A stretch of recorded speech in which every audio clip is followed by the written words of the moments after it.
When I started, I had absolutely no idea what I wanted to build or how I was going to convert this thing.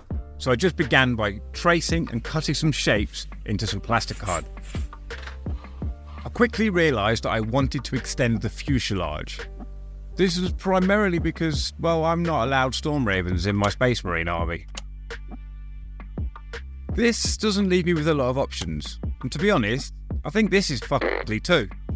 Once I'd roughly figured out how to make these extension pieces, I set about making some more accurate templates.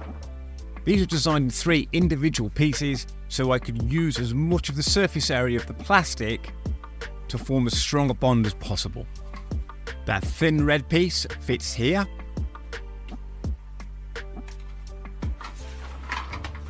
While this thin blue piece sits inside the ridge on the tail of the fuselage.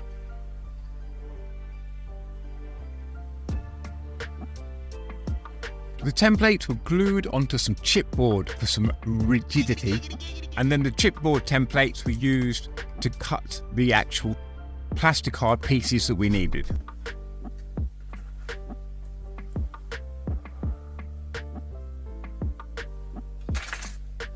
It was then time to start gluing all of these individual pieces into place.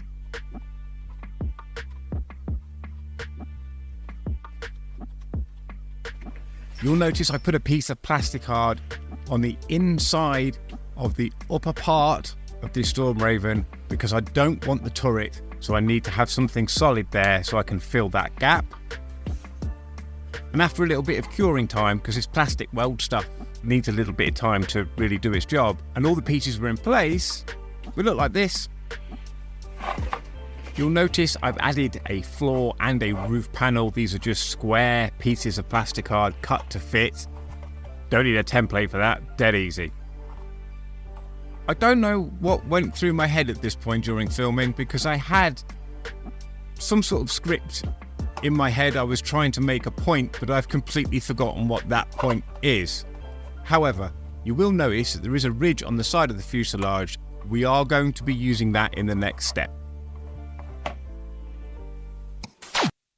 This video has been brought to you by Wulvenkraft.com. If you head on over there and go to our downloads page, you'll get a link for our newsletter. You'll also be able to get access to templates that I've made during previous videos to help you on your own terrain journey. And if you are enjoying what I'm doing on YouTube, please don't be afraid to hit that like button, leave a comment and subscribe. All helps and it's greatly appreciated. I wanted to extend the shape of the fuselage, not just the actual body of the craft itself. So the first thing I did is I went to a piece of paper and a pencil, sketched out roughly what I thought was the right process. And it turned out perfectly. There were a few little gaps here and there, but we can sort that out. That's for future me to deal with. The bottom section of both of these extensions actually sit on that ridge that we left earlier before we were rudely interrupted.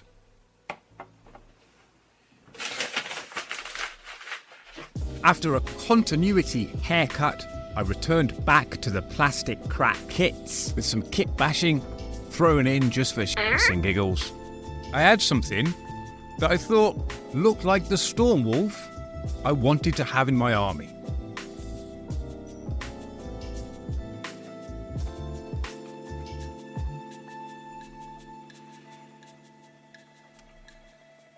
The top of the cockpit and the pilot are not glued in just yet. Try and make it easier to paint later on. I raided my bit box to pull out the twin-linked las cannons that I'm going to need for a Stormwolf. And these came from an old Predator model. This is where the tail's supposed to fit on, but as you can see, it makes the whole proportions of the model way too long. But I did half-inch the fins and add them to the air scoop. I need to sort this bit out because it's a bit plain, and I need to source another Hellfrost cannon. Eventually, I found one on eBay for a few quid, and while I was waiting for that to arrive, I blocked out some more of the shapes that I needed with plasticard and filled in some more of the gaps. The The scoops and the wings will eventually be glued together as a single piece ready for painting. And I've designed them as such to maximise the surface area that I have for glue contact. And they'll fit together like this. And yes, those stains you see on the plasticard are organic matter. Oh, for f***'s sake. That does remind me, I am going to have to change the position where the flying stem meets the model to provide as much security as I can. But I have lost a piece down the back of the desk, and underneath this desk is full of stuff. A big A3 printer, lots of other modelling materials. This is going to be a nightmare to find.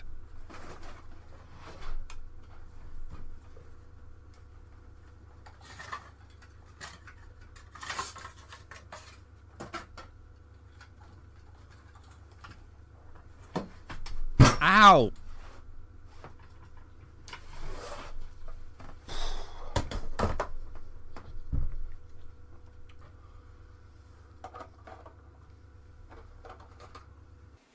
This is going to have to move way back here.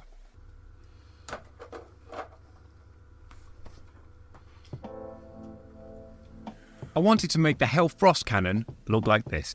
This angular piece that you can see as the hood I've used specifically because it fits in with the same sort of design theme as the air scoop and the wings. Now I actually got this piece from an Outrider. After plenty of chopping and a fair bit of patience, it ended up looking like this. After the bulk of the bodywork had all been completed, I kept it to 4 individual pieces to make the next stage as easy as possible because it's now time for Millicut. But I won't bore you with that tedium. Instead, we'll move straight on to my favourite part.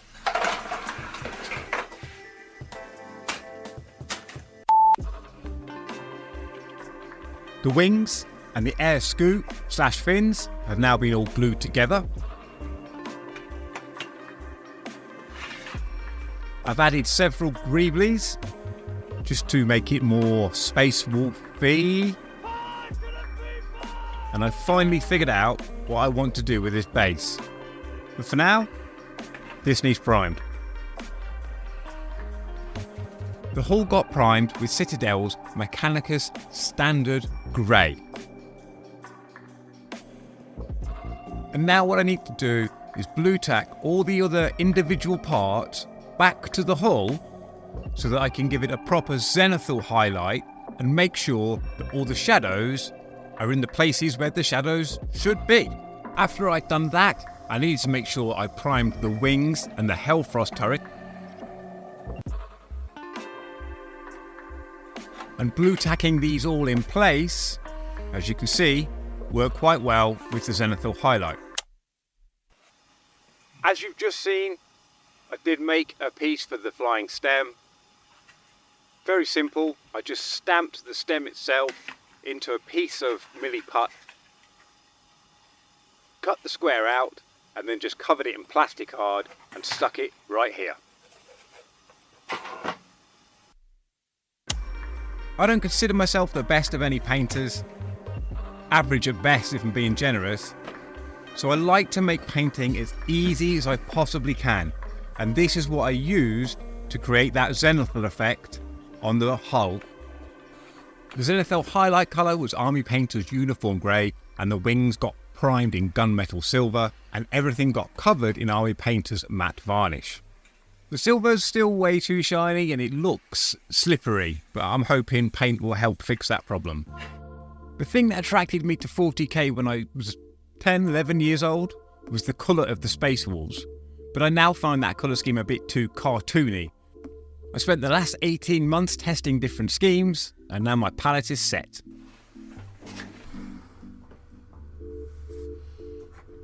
When you start base coating, all the models all of a sudden seem to come alive. And of course with vehicles, we're not restricted to having to put certain colours in certain places. We can have a lot more fun with what we're doing. I did, of course, stick to certain rules. 2 thin coats. And my angry little man got an extra piece added to him thanks to Deadly Print Studios. When all these parts are put together, I think this is turning out pretty cool so far. But what I am trying to do is kind of tell a story, like a little diorama in a game-ready piece. I want the Stormwolf to look like it's coming in as a support vehicle for this lone marine who is of course charging right at the Xenos scum. The next part of the painting process was some panel lining, and for that I just used Army Painter's black speed paint. Again, a really easy process, a nice thin brush, put it in the gaps and wipe away the excess with a finger. Once the whole process was finished, it was time to glue the pieces together for the first time, and I'm feeling pretty pleased with myself. And now it's time to focus on the base. My plan for the base was fairly simple. I wanted this marine to look like he was running through explosions, charging at the enemy. And I make it the same way that I make almost every base that I make for almost every mini. Just carved XPS foam. Once everything's glued in place and I'm happy with the texture that I've carved in, I use filler just to smooth some of that out so it just doesn't look like knife cuts. Then a mixture of a gesso, Mod Podge and a bit of water is slathered over the entire thing to seal the foam ready for priming. While my 20-year-old video camera decides to have a meltdown, I will tell you that this was done in the same way as the Stormwolf. Mechanicus standard grey with a uniform grey zenithal highlight. But now, it's time for some Vaseline. I do have a spare stem that I use for painting, and at the moment I need it to be slippery.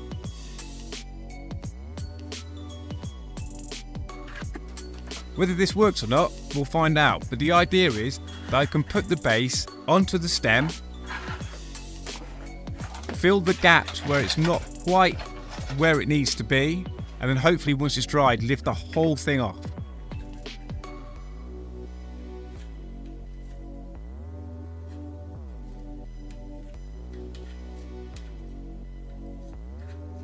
This is thrilling telly. Turns out, it worked out pretty well. Once it had fully dried and I'd removed it from the stem, I just painted the filler with a brush-based primer and then painted it with uniform grey straight out of the bottle so it matches all the zenithal highlighting. This is just a fairly standard homemade acrylic black wash. And once dry, we're ready for dry brushing, which I do a little bit differently. I come from a design and manufacturing background, and one thing always sticks in my head. If you cut too much off, you can't add it back on. And dry brushing's kind of the other way around. If you put too much on, it's very difficult then to take it back off. So rather than try and remove paint from the brush before you use it, I try and put as little paint on the brush as possible.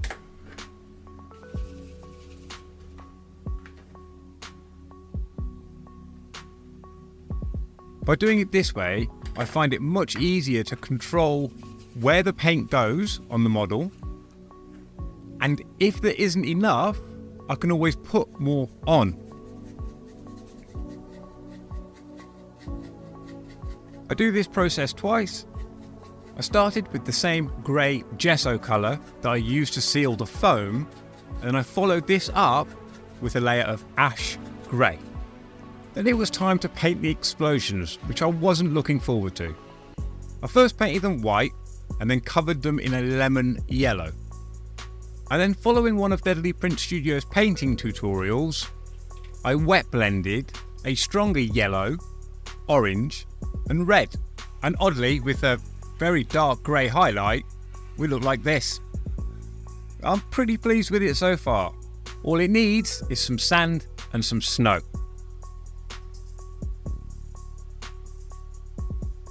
Once I had finished with that, I could turn my attention back to the bird. This aircraft has now been effectually dubbed the Wulvenkraft, and it's time for some weathering.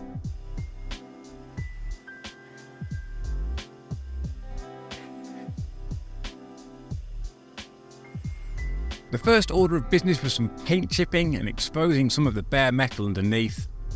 And for that, I actually like to use a scourer rather than a sponge.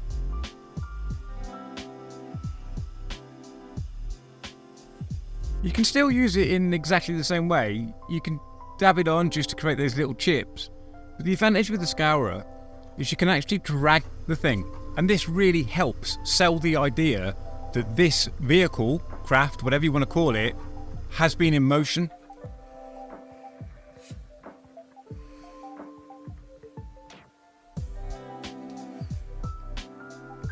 The pilot and the roof of the cockpit and the glass have now been glued in, because in this next part we're going to need to weather the glass as well.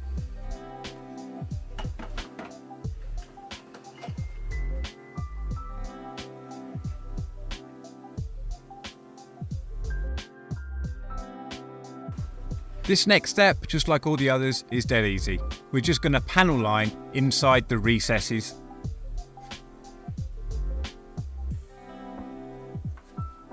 I do this and alternate paints between Army Painter's dark tone and strong tone. This just adds a little colour variation, which is never a bad thing. If you feel you've put too much on, dead easy. Grab yourself a cotton bud, pull it back, and don't be in a rush to throw those cotton buds out, because you could use the paint that's on them to create streaks on other parts of the model. While I was setting up the next scene for this video, I got a knock on the door from the postman. I knew exactly what it was and I'm so excited I've got to tell someone, so I'm telling you. I lent a friend of mine the design for the Wulvenkraft shield. And there she is. Would you look at that? The shield in print in an actual book. This is too fucking cool. If you're into old horror films and comics, I'll leave a link to Wally's YouTube channel in the description. Love you, mate. It's fitting that I arrived today because this vehicle is the first vehicle in my army to be adorned with the same shield. But for now, I just need to take a breath and set the scene.